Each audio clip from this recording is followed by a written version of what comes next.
Here's what nobody tells you about growing up as the rebellious child. The pattern doesn't stop when you leave home, because the wiring stays, the defensive strategies remain, the need to fight just to be seen persists. Except now, there's no obvious villain, no parent controlling you, no unjust teacher dismissing you. But your nervous system doesn't know that. It's still scanning for threats to your autonomy, still braced for invalidation, still ready to rebel. So you struggle with authority figures, bosses who give feedback, feel like parents crushing your autonomy. You quit jobs when you start feeling controlled.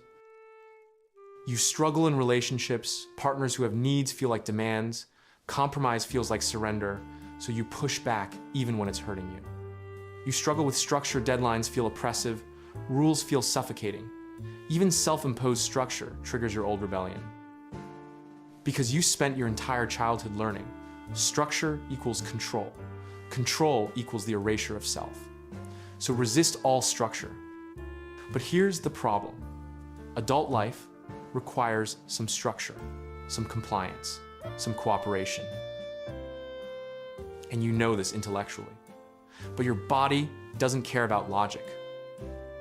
The moment something feels like control, even reasonable, necessary control your threat system activates, and you find yourself reacting the way you did as a child, with defiance, with resistance, with "you can't make me." Except now, you're not a child. And the consequences are real. Lost jobs, broken relationships, chronic instability. In Complex PTSD, From Surviving to Thriving by Pete Walker, he describes this as having a fight trauma response, where any perceived threat triggers aggressive defensiveness. For adult rebels, threats are everywhere because their childhood taught them the world is trying to control you. Never let your guard down. But here's what makes this truly heartbreaking. Former rebellious children often swing to extremes. Either they remain perpetually oppositional, unable to maintain stability, or they overcorrect, becoming rigidly controlled, people-pleasing, compliant. The rebellion gets buried, turned inward. They stop fighting the world and start fighting themselves. They become their own oppressor. Because they learned rebellion brought punishment, so they punish themselves preemptively. They silence their own needs, they dismiss their own feelings, they crush their own autonomy, all to avoid being difficult, all to finally be good enough. But underneath, the rebel is still there, still screaming, now just screaming inward. Hit like if you believe. Childhood patterns follow us. Only people who never had to rebel will skip this. So if you were the rebellious child, or if you're raising one, how do you heal this pattern? The answer isn't to kill the rebel. It's to understand what the rebel was protecting. Because rebellion, at its core, is self-preservation. It's the soul saying, "You will not erase me, you will not silence me, you will not control me." And that impulse, that refusal to disappear, that's not the problem. That's the gift. The problem is that the rebellion became indiscriminate. You learned to fight everything because everything felt like a threat. So healing means learning discernment. What's actually threatening my autonomy? And what's just life asking me to participate? Here's how you start. Step 1, acknowledge what you were fighting for. You weren't just a bad kid. You were a child fighting for fundamental human needs, to be seen, to be heard, to have agency, to be treated fairly. And when those needs were denied, you fought, not because you were defective, but because you were healthy. So first, honor the rebel.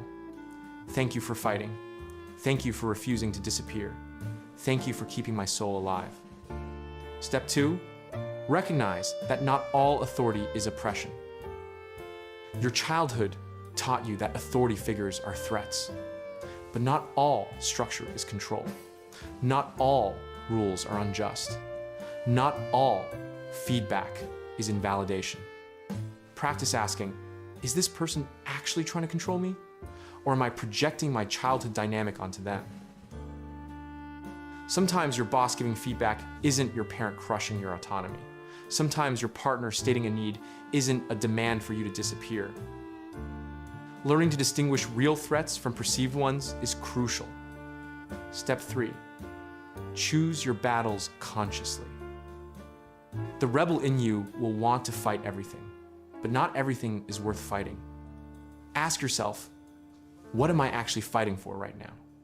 My autonomy? Or just the familiar feeling of fighting? Because sometimes resistance becomes its own prison. You're so busy refusing to be controlled that you miss opportunities for genuine connection. Step 4, learn that cooperation isn't surrender. In healthy relationships, compromise isn't about one person disappearing. It's about two people building something together. You can have agency and be part of a team. You can have autonomy and follow some structure. You can be yourself and adapt to others' needs. These aren't contradictions. But if your childhood was all or nothing, total control, or total rebellion, middle ground feels impossible. In Attached by Dr. Amir Levine, he explains that secure attachment means being able to be both independent and interdependent. You don't have to choose between being yourself and being connected. You can have both. Step 5, give yourself the validation you never got. The reason you needed to rebel so loudly was because quiet communication never worked. But now you can validate yourself. You can acknowledge your own feelings without needing them to explode to be real. Practice saying, I feel this, and it's valid. I don't need to prove it to anyone. When you learn to see yourself, you stop needing to force others to see you through dramatic rebellion.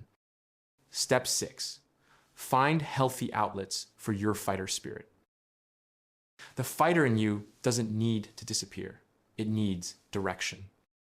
Channel that defiant energy into standing up for others, into fighting systemic injustice, into questioning corrupt authority, into protecting those who can't protect themselves. Your rebellion was born from experiencing unfairness. Use that to create fairness. Your defiance came from being silenced. Use that to give voice to the voiceless. Because the rebel who learns to choose their fights becomes a warrior for justice. And that changes everything. If you're raising a rebellious child right now, let me tell you what they need, because it's probably not what you think. They don't need more discipline. They don't need stricter rules.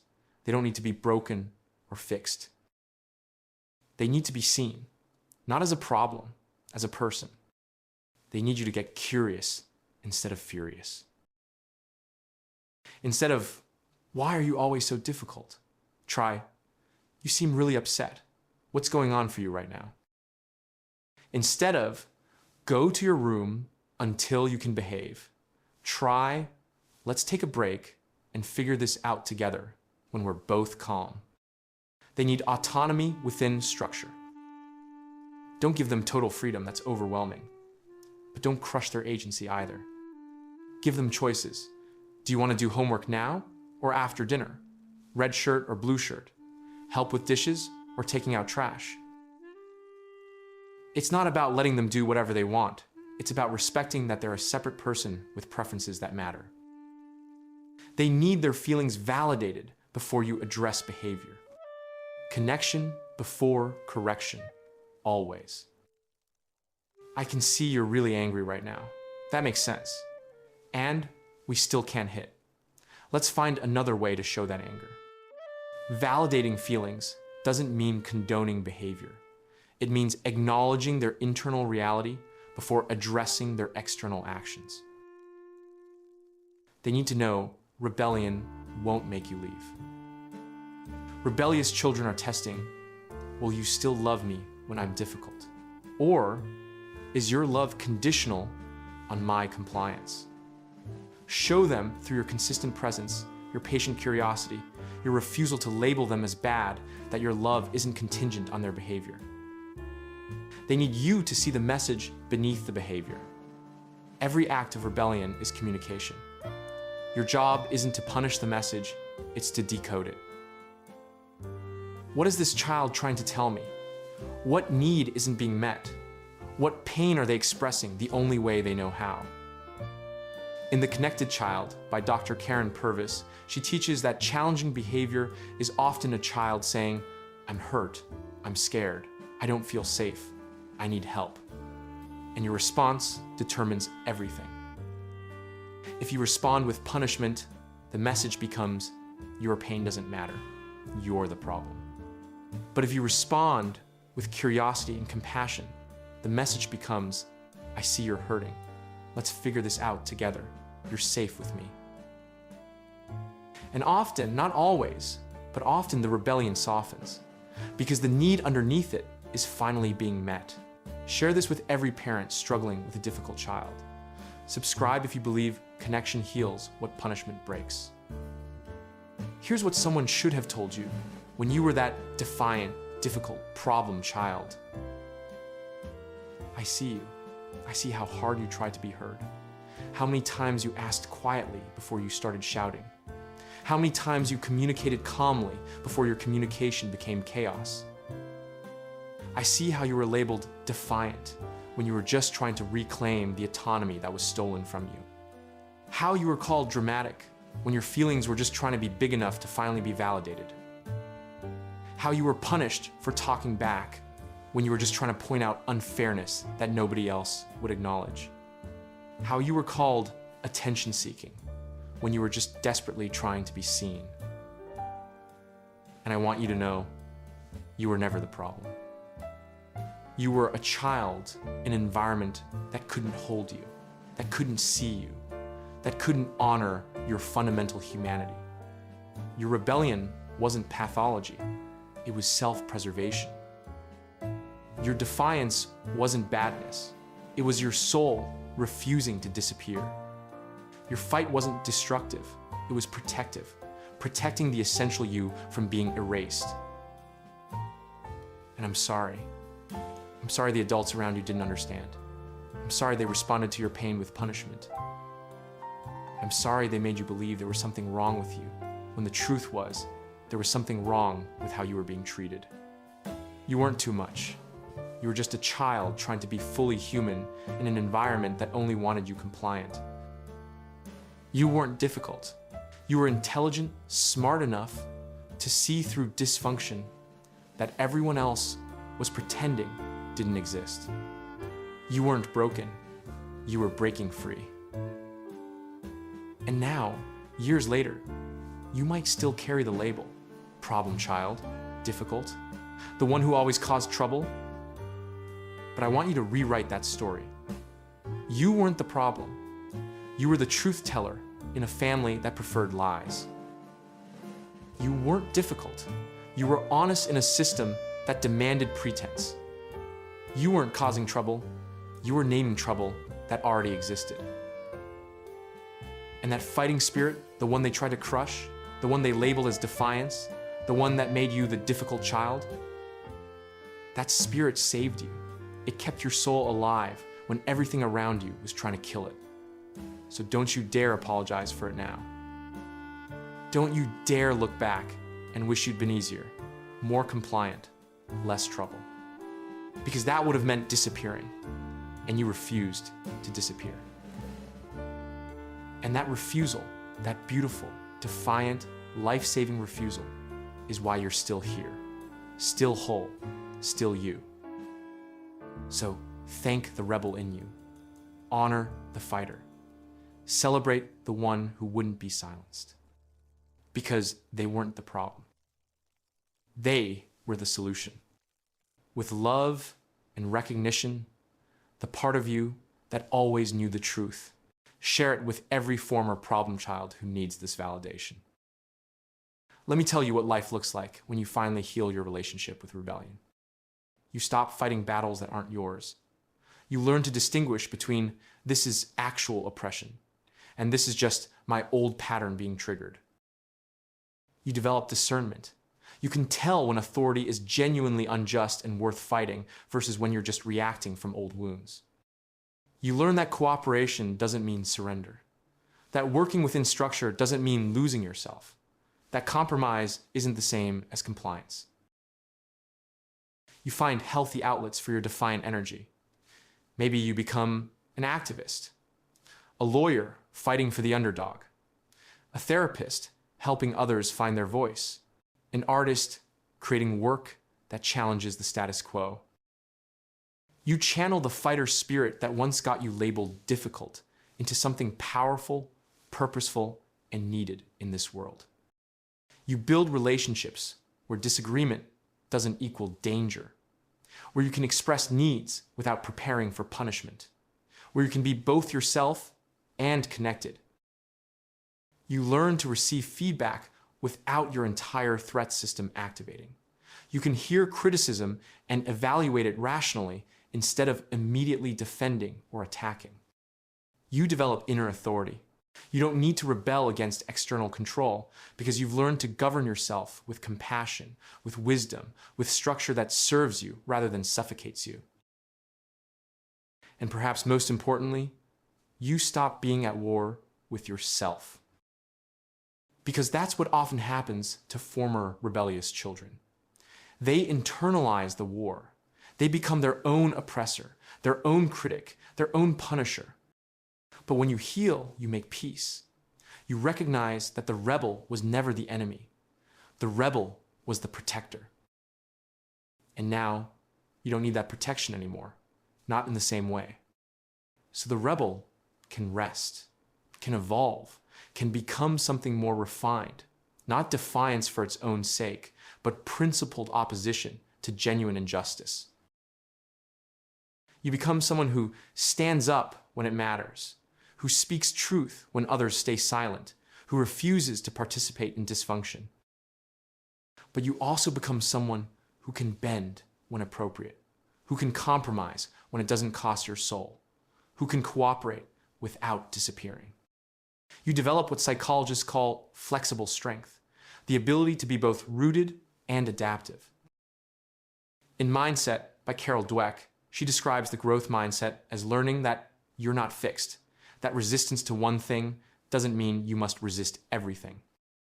You can be rebellious about unjust systems and compliant with reasonable expectations. You can fight for your values and work within societal structures. These aren't contradictions. They're maturity.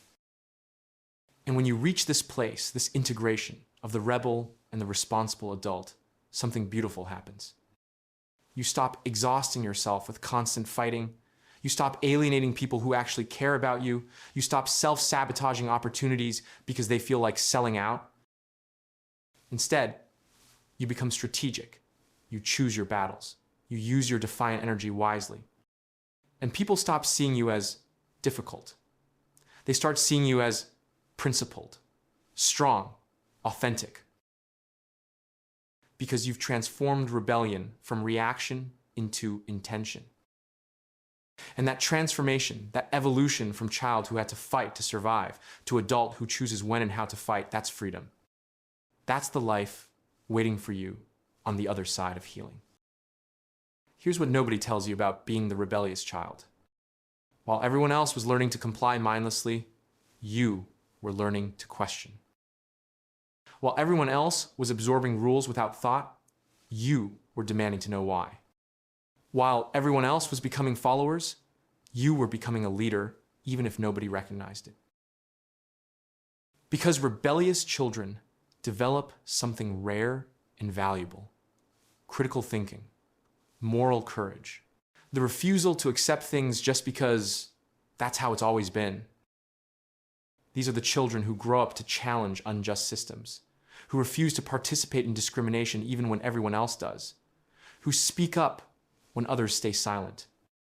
They become whistleblowers, activists, reformers, artists who make uncomfortable work, writers who tell inconvenient truths. They become the people who change things. Not in spite of their rebellious nature, because of it. In Originals by Adam Grant, he documents that many of history's greatest innovators were seen as difficult, rebellious children. They questioned authority. They challenged the status quo. They refused to accept mediocrity or injustice. And that made them uncomfortable to be around, made them problem children. But it also made them change makers. So if you were that rebellious child, if you were labeled difficult, defiant, oppositional, maybe you weren't broken. Maybe you were just born with an allergy to bullshit. Maybe your defiance wasn't pathology. Maybe it was integrity refusing to be compromised. Maybe your fighting spirit wasn't a flaw. Maybe it was a gift this world desperately needs. Because compliant people don't change systems. Rebellious people do. Obedient people don't challenge injustice. Defiant people do. People pleasers don't speak uncomfortable truths. Problem children do. And yes, you had to learn discernment. You had to learn when to fight and when to flow. You had to learn that not all authority is oppression. But the core of who you are, that person who refuses to be silenced, who questions what doesn't make sense, who stands up even when it's inconvenient, don't lose that. The world tried to beat it out of you once. Don't finish the job. Because that rebellious spirit, refined by wisdom and directed by purpose, is exactly what this broken world needs. So own it, honor it, use it. You were never the problem. You were the solution that nobody wanted to hear. Until now. The rebellious child was never rebelling against love. They were rebelling for it. Rebelling for the right to be seen fully, for the right to have agency, for the right to be treated with respect, for the right to exist as a full human being instead of a behavior to be managed. And when those rights were denied, they fought, because their soul knew something their parents didn't. Compliance without respect isn't peace, it's oppression. And some children, the brave ones, the honest ones, the ones who couldn't betray themselves even to survive, they refused. They became difficult. Because easy would have meant erasure. They became defiant. Because obedience would have meant death of self. They became problems. Because the alternative was becoming invisible. And they paid a price for their rebellion. They were punished, labeled, misunderstood. They grew up carrying the identity problem child, like a scar that never healed. But here's what I need you to understand, whether you were that child or you're raising one. That rebellion was sacred. That defiance was holy. That fight was necessary. It was a child's soul refusing to be crushed, a spirit refusing to be broken, a self refusing to be erased. And if you survived it, if you made it to the other side with your authenticity still intact, you didn't just survive, you won. Not because you became compliant, not because you finally learned to be good, but because you kept the most important part of yourself alive through an environment designed to kill it. And now, with wisdom and healing, you get to transform that raw rebellion into something powerful. Principled resistance to genuine injustice, courageous truth-telling in systems built on lies, fierce protection of others who are being silenced. You get to become the adult you needed when you were that fighting child. The one who sees rebellion for what it really is, communication. The one who responds to defiance with curiosity instead of punishment. The one who understands that problem children are often just children with problems nobody's addressing. And maybe, just maybe, you get to rewrite the narrative. You weren't the problem child. You were the brave child, the honest child, the child who refused to disappear. And that child, that beautiful, defiant, truth-telling child, they weren't fighting against you. They were fighting for themselves. And they deserve to win. If this changed how you see yourself or your child, tell me in the comments which part hit hardest. Subscribe if you believe rebellion can be sacred. Only people who worship compliance will scroll past. Share this with every former problem child who needs to hear. You weren't broken, you were breaking free. And your defiance wasn't your flaw, it was your salvation. Because you fought when fighting was the only way to stay whole. And now you get to choose what that fighting spirit becomes, destructive or transformative. The rebel who learns wisdom becomes a warrior for justice. The fighter who finds purpose becomes a force for change. And the problem child who finally understands their worth, they become the solution this world has been waiting for. You were never the problem. You were always the answer. It just took the world a while to catch up.